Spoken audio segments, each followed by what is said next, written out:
আসসালামু আলাইকুম বন্ধুরা, তরিমাস লাইফে আপনাদেরকে নতুন আরেকটি ভিডিও নিয়ে আবারও স্বাগতম জানাচ্ছি।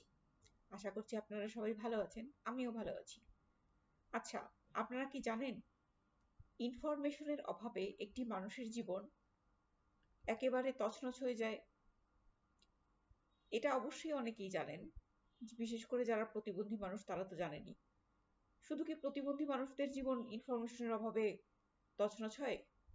না, যে কোনো ইনফরমেশনের অভাবেই মানুষ বিভিন্ন সময় বিভিন্ন রকম সমস্যায় পড়তে পারে।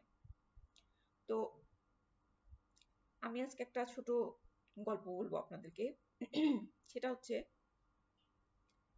একটা মানুষ যখন স্বাভাবিক নিয়মে বেড়ে উঠতে থাকে, নর্মালি স্কুলে যায়, তার কাজগুলো স্বাভাবিক হতে থাকে, তখন কিন্তু তাকে কোনো কিছু নতুন করে জানতে হয় না, তাই না? কারণ আমাদের সমাজে যেই ব্যবস্থাটা করা আছে, যেটা সর্বজনীন, সবাই জানে, সেটার জন্য কি আপনাদের নতুন কিছু ভাবতে হয়? না, হয় না। কিন্তু সমস্যাটা কখন হয়? যখন কোনো একটা বাচ্চা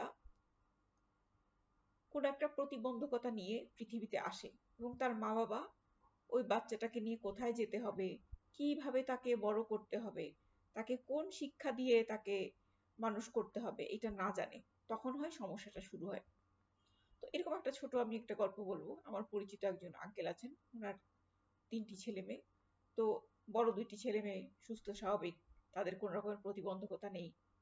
তো তাদেরকে নরমালি পড়ালেখা করালেন, স্কুলে পাঠাচ্ছেন, কোনো সমস্যা নেই। তো ছোট যেই বাচ্চাটা, সেটা যখন জন্ম নিল বাচ্চাটা, তখন তার ২-১টা সমস্যা দেখা গেল। একটা হচ্ছে, সেই বাচ্চাটা চোখেও দেখতে পাচ্ছে না, কথাও বলতে পারছে না, এবং হচ্ছে যে বাচ্চাটা আবার কানে শুনতে পারছে। তাহলে দেখেন ব্যাপারটা কি সমস্যা হয়ে যাচ্ছে।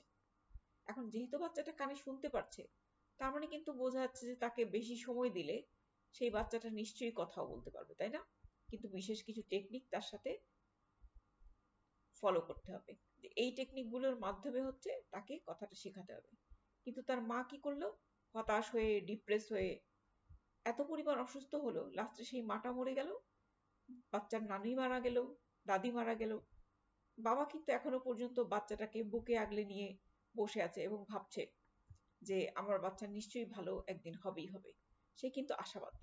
তো আশা কিন্তু থাকলে মানুষ জীবনে বেঁচে থাকে, আর হতাশা কিন্তু মানুষকে একদম সুইসাইডের দিকে নিয়ে যায়। তো বন্ধুরা, আমরা চাই যে সবার কাছে সব রকমের ইনফরমেশন যেন থাকে এবং সবাই যেন সবার জীবনটা সুন্দর করে তৈরি করতে পারে।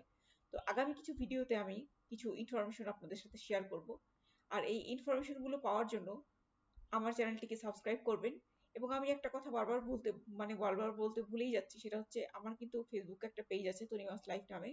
আপনারা চাইলে এটা ফেসবুক থেকেও দেখতে পারেন এবং ওইটাকে একটু ফলো দিয়ে রাখতে পারেন। তো ঠিক আছে, ভালো থাকেন, আজকে এই পর্যন্তই।